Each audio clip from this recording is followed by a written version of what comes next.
and quality, there are some mindsets that you really need to have. The biggest, most important thing that sets Japanese koi apart from all others in the world is body and bone structure. This is one of the hardest things to truly learn as well, because often the first thing that catches everybody's eye is the pattern, and that is obviously always the most appealing thing. But no koi can ever truly be considered high quality if the body's not right. Now, there are different variations of body and different kind of styles to work with, but there are some general rules that we want to follow as well. Now, the biggest part, especially in these, guessing the tosai, yeah. So the biggest thing we look at, because it's hard to, we all like the big, the big volume power bodies. They all look great, but they have to come from a very certain style of body when the fish is younger. And often you have to separate with body, bone structure and body shape. Now, the reason I say that is a bone structure is fixed. It will never ever change. The bone structure is the roadmap to what the body shape can become. Body shapes can be manipulated because it's what we do with the muscle and fat that basically clings around the bone structure. So through feeding alone, we can manipulate body shape quite easily. But again, you'll never change the bone structure. Now, of these, that's the first thing I went to with these, because there is a standout one in everything I'm looking for. The bone structure is basically, we're looking at the head first of all, and the mouth. The mouth's a really important part of this, especially in a fish that can grow. You want a nice broad, wide mouth, a relatively long head, and a wide head as well, which is really important. Now I'm going to specifically talk about tosai. So what we then look for in the rest of the body is good length. That's really important. From the head to the dorsal fin, we want to see some height in the backbone. The backbone's a really important part in growing any koi, because as it grows older, it's the part that's got to carry the weight. And I have seen fish where the spine has basically collapsed under the pressure as they've been growing and got bigger.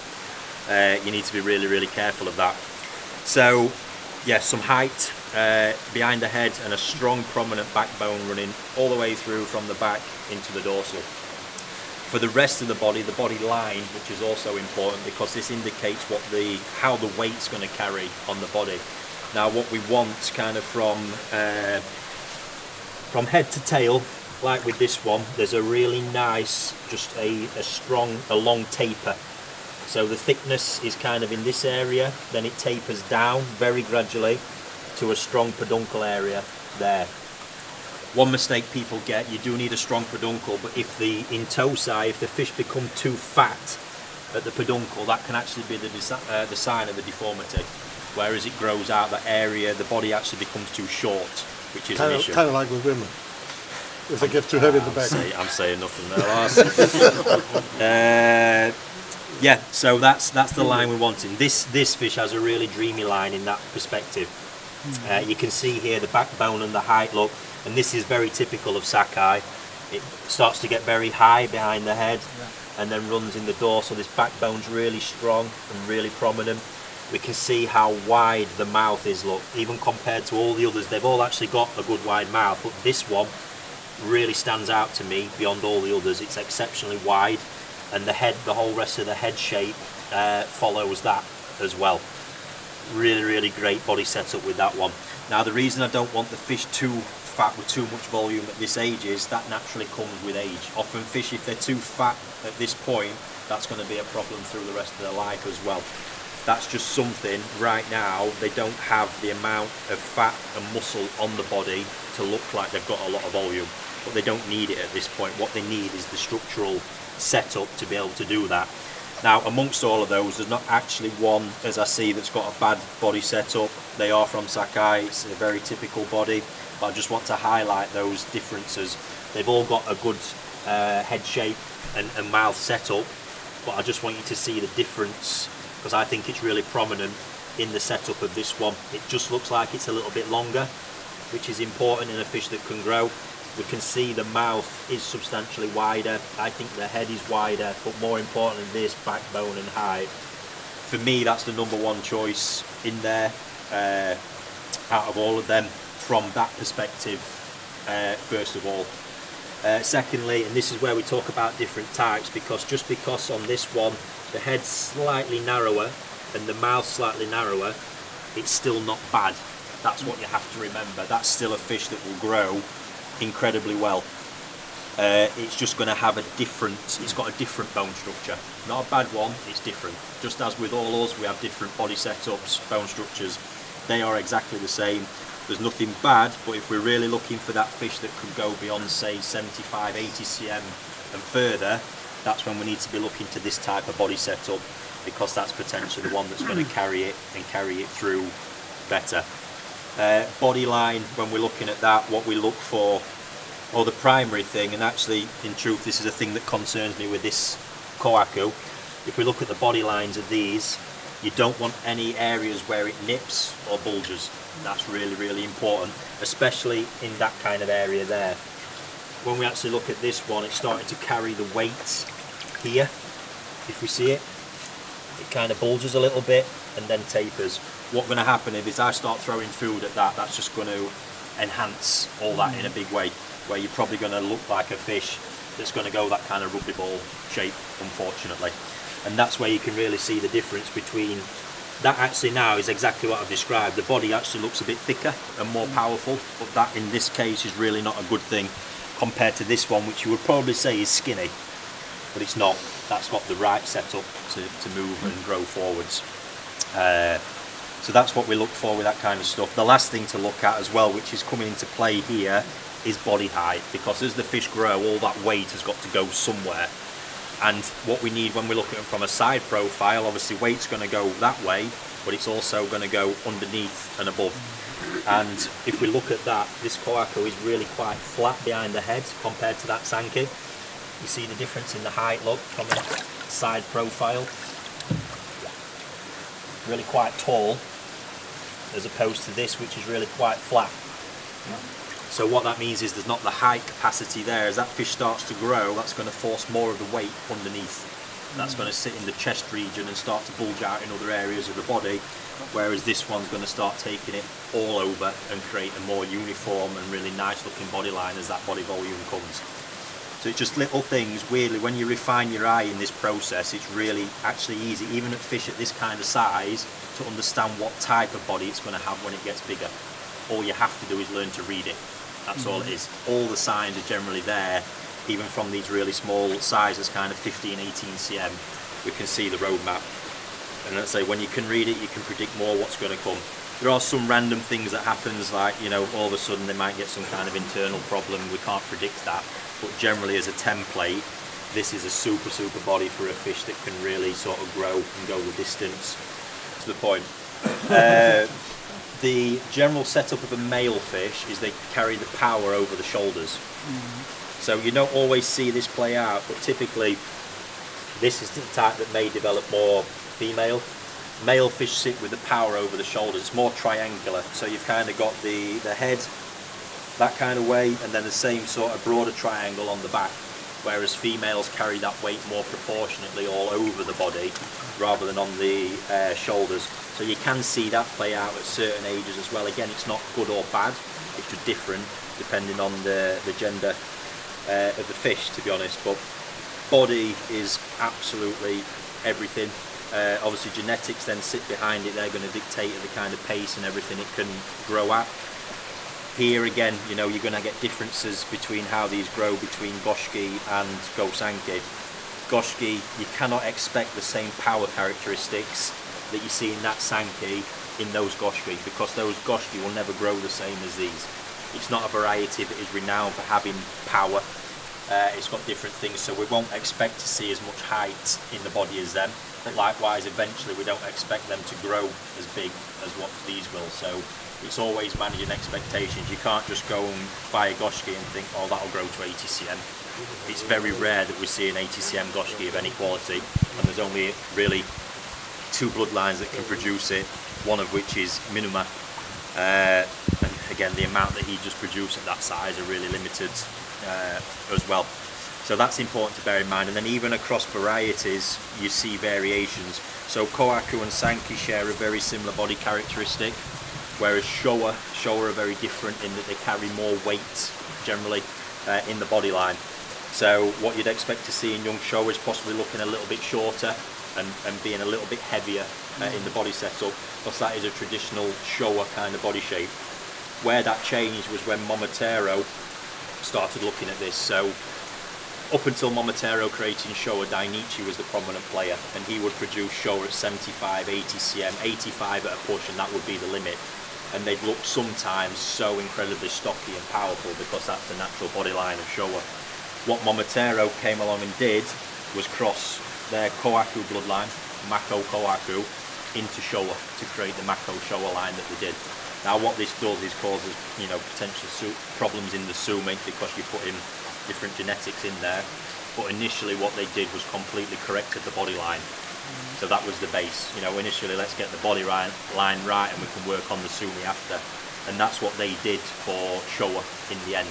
So like with Momotaro showa, you can see bodies, and this is where bloodline traits and characteristics kick in. You can see the lineage be, the body line be more similar in Momotaro showa to what you will of Kohaku and Sankei. But if you get a more traditional showa line like Kasei showa, Kashiji showa for example, that is still a really kind of traditional showa line that will carry a heavier belly line underneath and generally look, especially female examples, a little bit more kind of plump and rounded, and they don't want to grow as well. Then you get further variations of that when this is what happens. So you may have heard of the Dainichi Super Monster bloodline. This is actually when they decided to take the Momotaro blood and bring it into Dainichi showa, which they have to be very careful of because they've got to protect their original lineage, so it was just a subset.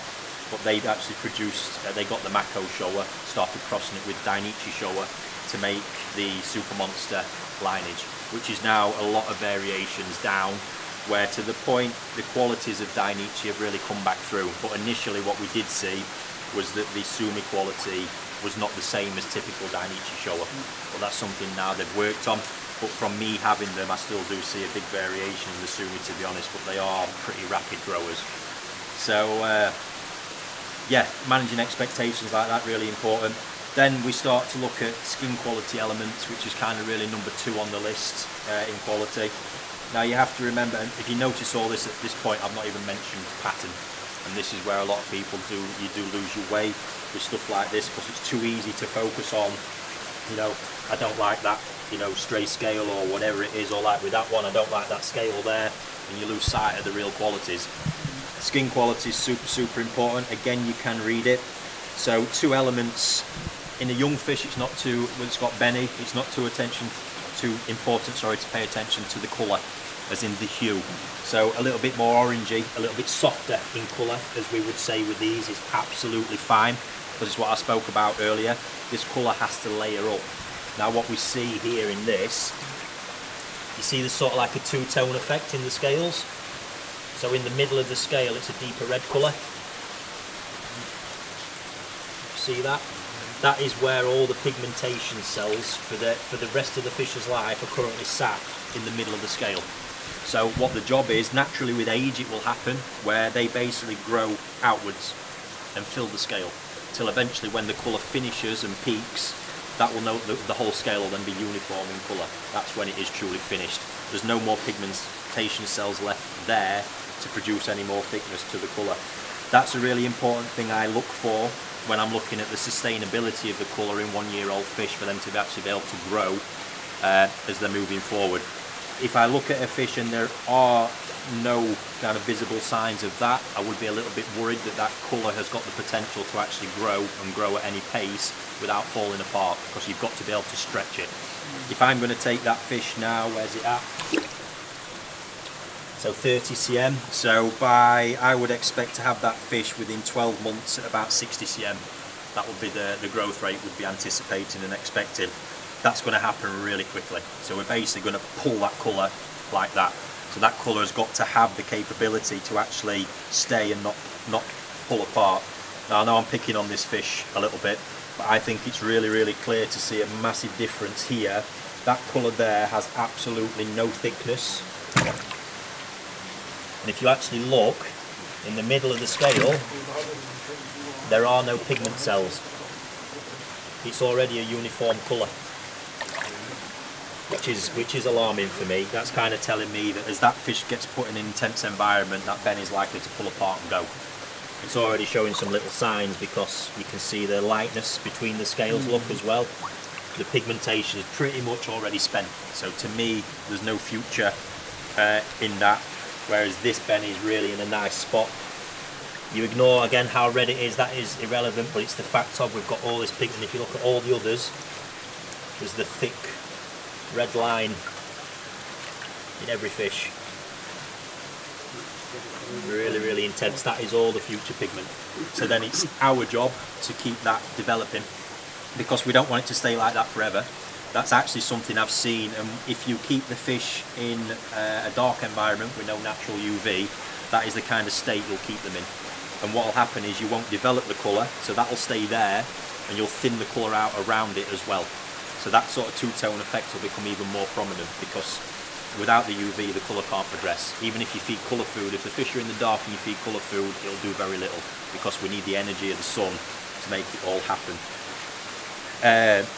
The two other things we then look at in regards to kind of the future and the quality of the colour, kiwa is a big one, which is the back edge of the scale. So we have beni kiwa and sumi kiwa, so it's where the back edge meets the next colour. Now what we're looking for really is that to be as sharp as possible in young fish, as it is here. Look, it's quite a defined line in most areas, which is really, really important.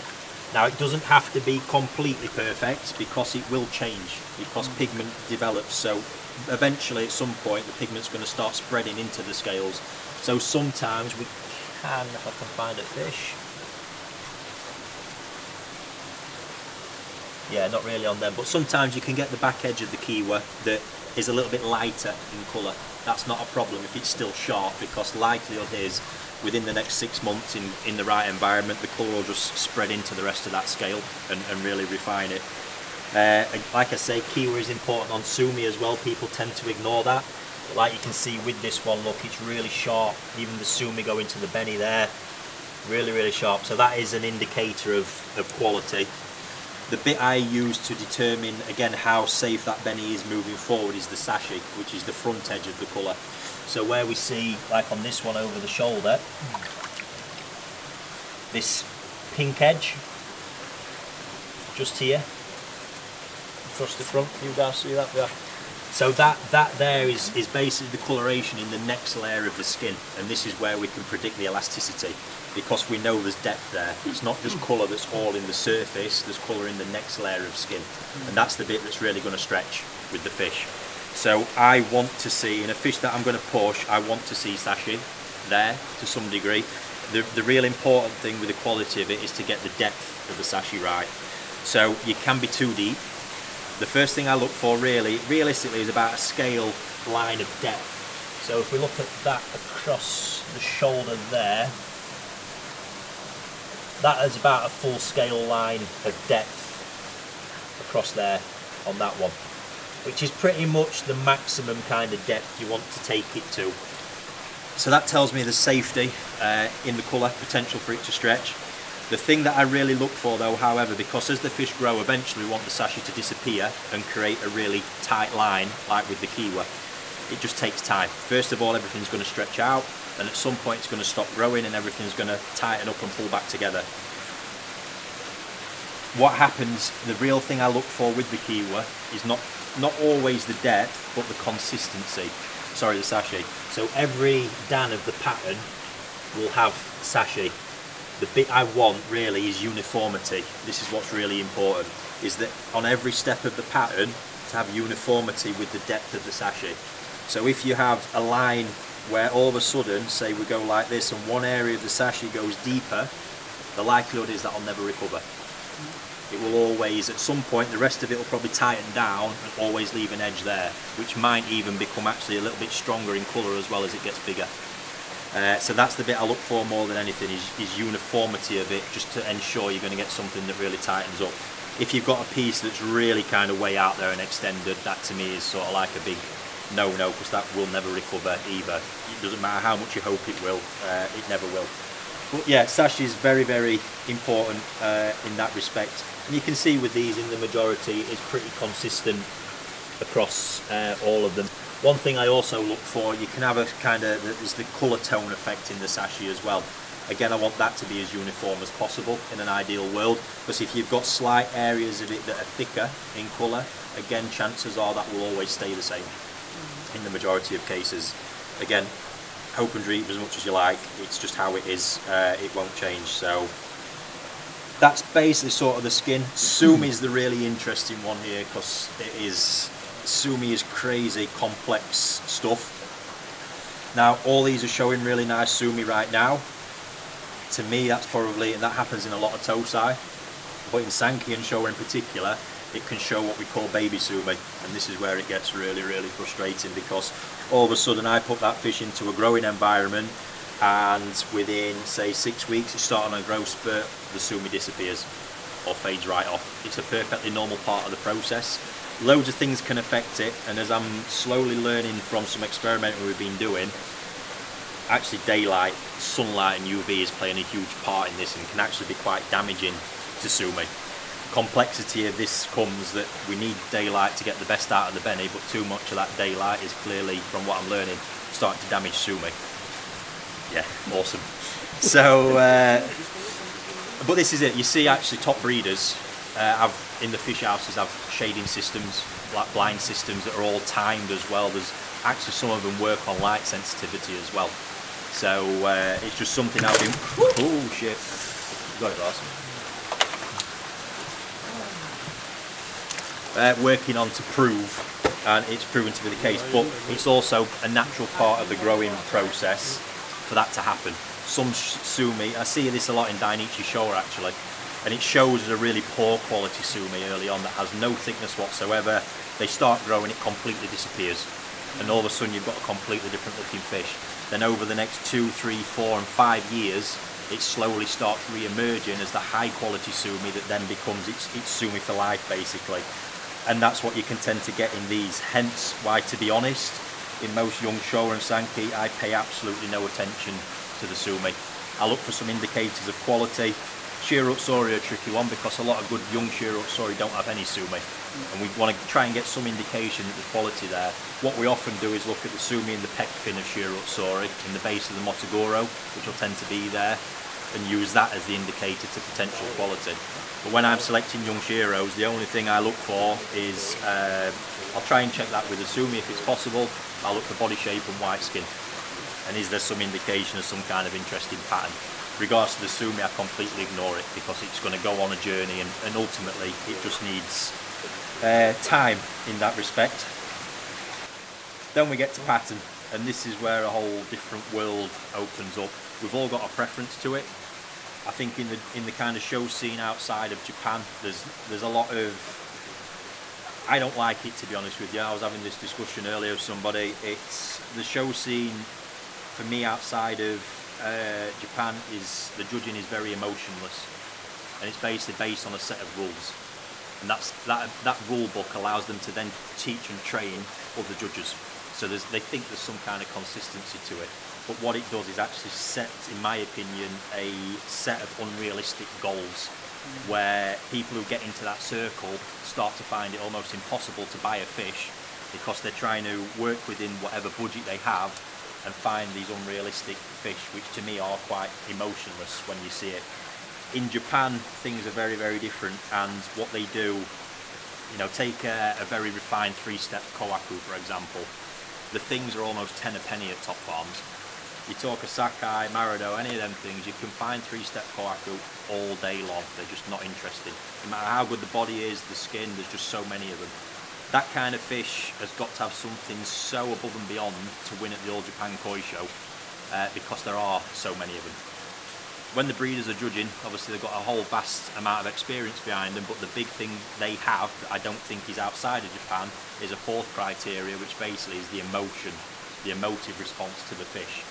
When we do judging out there, it's a case of we look, and all of a sudden one fish will just probably catch us more than the others.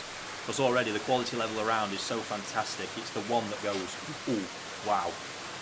And that I think lacks outside of Japan, but is what also makes it so crazy difficult to buy fish for it, because they're looking, we've seen fish at the All Japan Grand Champion this year had a bent head. There was no, the minute I saw it, all the pictures you've seen of it have been doctored and straightened up. It had a bent head. But the overall impression of that fish was holy shit, quite basically. Huge body, just everything so incredible.